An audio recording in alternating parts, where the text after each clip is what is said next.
Do you want to learn English the natural way? Well, in this video, you're going to learn English with the comprehensible input method. All you need to do is just watch, listen, and you will learn new English vocabulary. Today, we're in the city of Southampton on the south coast of England, and I'm going to take a look around this coastal city of Southampton. This is the city where the Titanic boat actually left from. So I'm going to talk about that. And today I'm going to turn off the subtitles.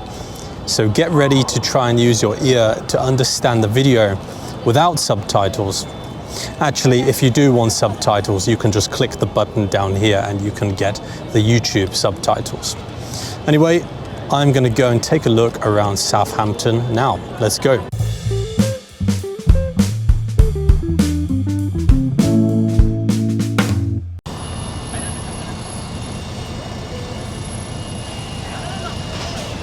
So I'm standing in the Holyrood Church. The thing with this church is that it was damaged pretty badly during the Blitz. So if you don't know what the Blitz is, the Blitz was when during World War II, the Nazis bombed a lot of English and British cities. Southampton is on the south coast of England, so obviously it was quite a good target for the Nazis during World War II. This church here, it got bombed pretty badly, and it's quite damaged. You know, it's got a lot of damage to it, but it still looks pretty nice, I would say.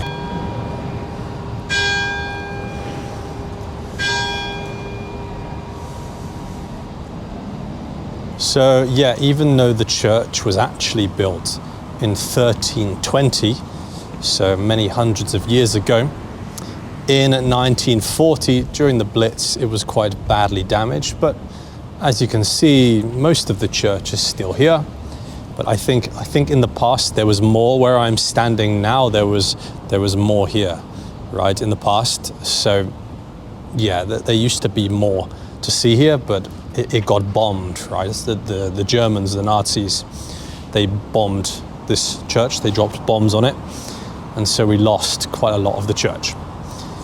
But no worries, let's move on to the next place.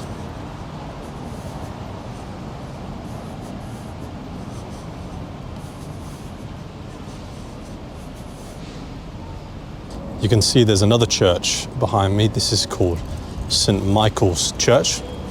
As far as I can tell, this church was not damaged during the Blitz, during the bombing. So this church is still intact. This church is still completely intact. Unlike the other church, Holyrood Church, which was badly damaged, this church is still intact and it still looks pretty good.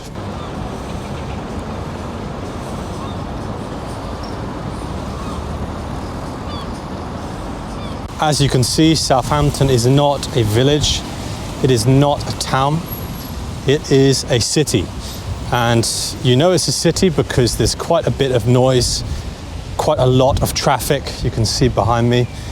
We are just coming up to rush hour pretty soon, so the time is 4:20, and from now until 5 and 6 p.m. it's going to be chock-a-block on the roads. It's going to be absolutely chock-a-block on the roads during rush hour, right? Because everybody now is coming home from work, and that's why there are rows of cars behind me, big rows of cars all stopped at the traffic lights over there. So yeah, by the time it gets to 5 o'clock or 5:30, it's going to be absolutely chock-a-block on the roads today. So I was trying to get to the dock where the Titanic left from originally, but unfortunately I don't think that's going to be possible, because let me show you this sign. The sign says restricted area, pass holders only. So to come in here you need a pass, right? You need some kind of pass to go through these gates. So it's a restricted area. And it also says here, this is quite difficult English, but it will render you liable to prosecution. So that means that you could be, well, you could get a fine. You maybe have to pay money if you go in here without a pass. Or who knows, you're going to be in trouble with the police. You're going to be liable to prosecution if you come into the restricted area without a pass. It's pass holders only. So unfortunately, I don't think I'm going to be able to get really close to where the Titanic left from, unfortunately. My guess is that some of you probably only know the Titanic from the film, right? The film with Leonardo DiCaprio in, the tragic film of the Titanic sinking. But if I had to guess, some of you guys probably are not actually aware that it was a real disaster, right? On the 10th of April, 1910, the Titanic left from the port here in Southampton. The port just behind me, really, just 5 minutes, 5 minutes in that direction is the port of Southampton where the Titanic left from on the 10th of April, 1910. The Titanic was known for being unsinkable. So everybody at the time, including the captain of the Titanic, believed that it could not sink. The Titanic was such a well-made ship. It was it was a ship of luxury, It was the best kind of ship that you could find anywhere at that time. So the Titanic left from the port here in Southampton. It then took a short journey south to the city of Cherbourg in the north of France. After that, it traveled west and it went to another town on the south coast of Ireland called, I believe, Queenstown, I think was the name. And from Queenstown, Ireland, it began its journey over to New York, across the Atlantic Ocean to the United States, to New York. And while there were rich people on this boat, there were lots of poor people who were leaving England, who were leaving France, who were leaving Ireland for a new life. The United States was seen by the people of the time to be a place where you could start and anything was possible. So while in England the class system was very rigid, it was difficult to go from being poor to being a rich person. In the United States, it was possible. So you could go to the United States and you could start a new life. And so there were lots of people there who were traveling there with the hopes that they would be able to start a new life in the United States. Unfortunately, during the journey, the Titanic hit an iceberg, and the iceberg hit the side of the ship, and the captains did not see the iceberg in time. They tried to move the boat out of the way of the iceberg, but the iceberg scraped along the edge of the Titanic, and then the Titanic began to sink. The upper classes, the rich people, were the first ones to be able to get in a lifeboat to leave, to escape the Titanic, which was sinking. And so the rich people were able to escape first and get into the lifeboats, but the poorer people had to wait longer. And there were not enough lifeboats. So there was not enough lifeboats for everybody who was on board the Titanic. And the other thing is, they had a policy back then of women and children first. So the women and the children were able to get into the lifeboats first, whereas the men had to wait. And so in the end, lots of women and children survived the sinking of the Titanic, but most of the men actually died in the Titanic sinking. In the end, around 706 people survived the sinking of the Titanic, while 1,518 people died on that boat. Now, for decades and decades, the Titanic boat was missing. Nobody knew where it was. It was somewhere at the bottom of the ocean. But then in 1985, they actually found the Titanic, and they went down, and they have got camera. You can go on YouTube now and you can see videos of the Titanic underneath the ocean about 70 years after it sank.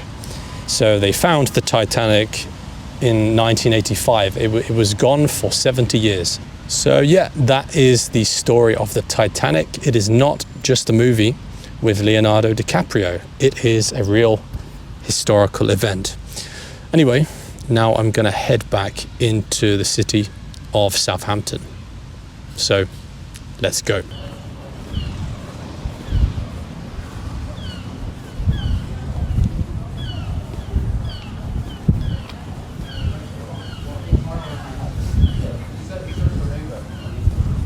Guys, the weather is not bad today.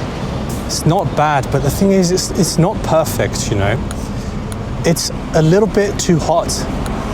It's about 27 degrees today. And for me, that's about 2 or 3 degrees, just a bit too hot, you know. For me, anywhere between 20 degrees and 25 degrees, I will not complain. Okay, so if the temperature is between 20 and 25 degrees, then I won't complain. But if it's above 25 degrees, then I will complain that it's too hot. And if it's below 20 degrees, I will complain that it's too cold. So the only area where I will not complain about the weather is between 20 and 25 degrees. Anything outside of that, I will be complaining in one way or another. So I'm just walking next to the dock here in Southampton. You can see there are all these different kinds of boats here.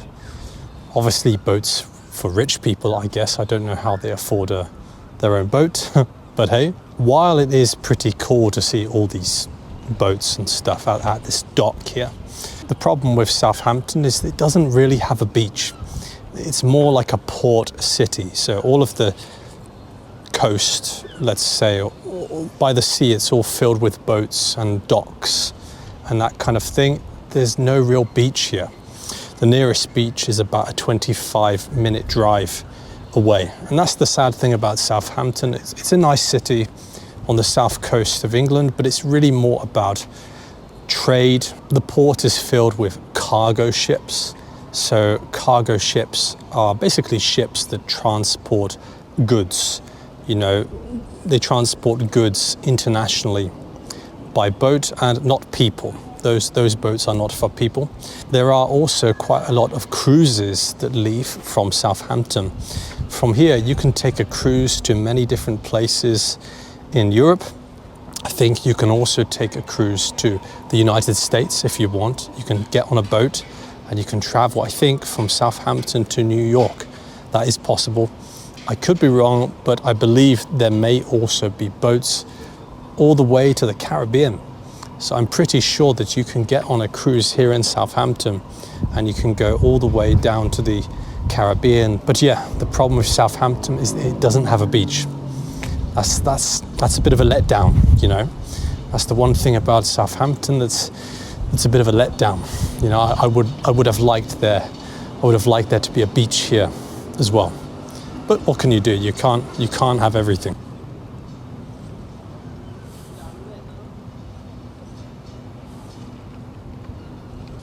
What do you think, guys? Would you like to own a boat like that one there? Would you like to own that kind of boat?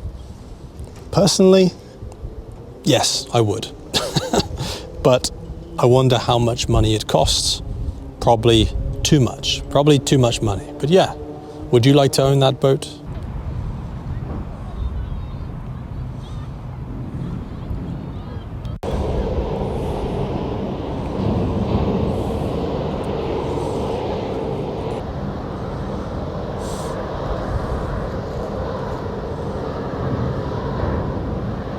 I can really tell that I'm near the sea now. You get that nice sea breeze next to the sea. Like right now, there's a nice breeze, a nice bit of wind. There's just a nice breeze in the air and it just cools you down a little bit because it has been quite a hot day. You know, it's been 27 degrees with the sun beating down all day. But I can tell that I'm next to the sea now because you get a nice sea breeze just hitting my face. It's pretty nice. Overall, I would say Southampton is not bad, you know, it's all right.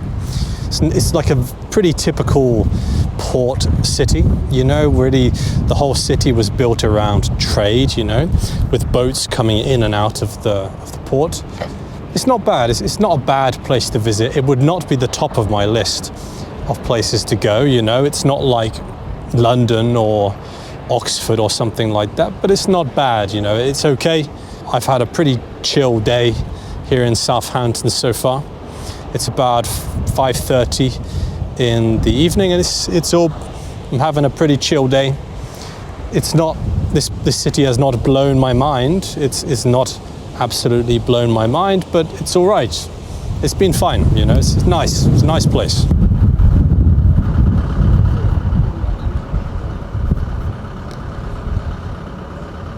Guys, what is this? What am I holding? Well, it's easy. This is a bottle of water. What? You look confused. Was that difficult to understand? Let me say it again for you. This is a bottle of water, innit? I don't understand why people think the British accent is hard to understand. It's very clear. Listen carefully. This is a bottle of water. Easy. What are you complaining about? So easy. Bottle of water. Simple. Guys, if you do have any friends or family members who speak no English at all, I mean zero English, I mean they don't even know how to say, you know, how are you? They don't even know the colors red and yellow. That kind of level of English. On EnglishSponge.com, at the moment, we are trying to grow the absolute beginner section. So our absolute beginner videos are made for complete beginners. We only have some videos right now, but over the next month or so, we are going to be trying to grow this absolute beginner section. So if you do have any friends or family members who don't know any English and they don't know where to start, and maybe they feel like they will never really learn English, then I think that our absolute beginner section is probably one of the best places for them to start. The absolute beginner section of English Sponge will always be free. Okay, so we're never going to have those videos on premium. The absolute beginner section will always be free for everybody. Okay, so yeah, it's a good place to go if you're starting English for the very first time.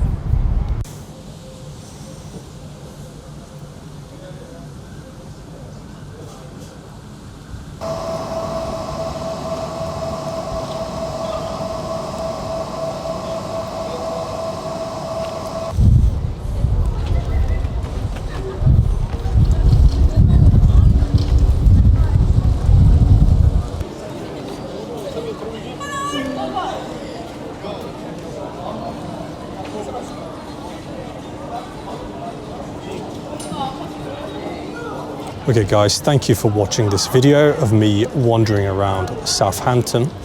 If you want more comprehensible input videos, check out our website EnglishSponge.com, where you can find comprehensible input videos at all levels. If you would prefer to stay here on YouTube, check out this B1 intermediate playlist.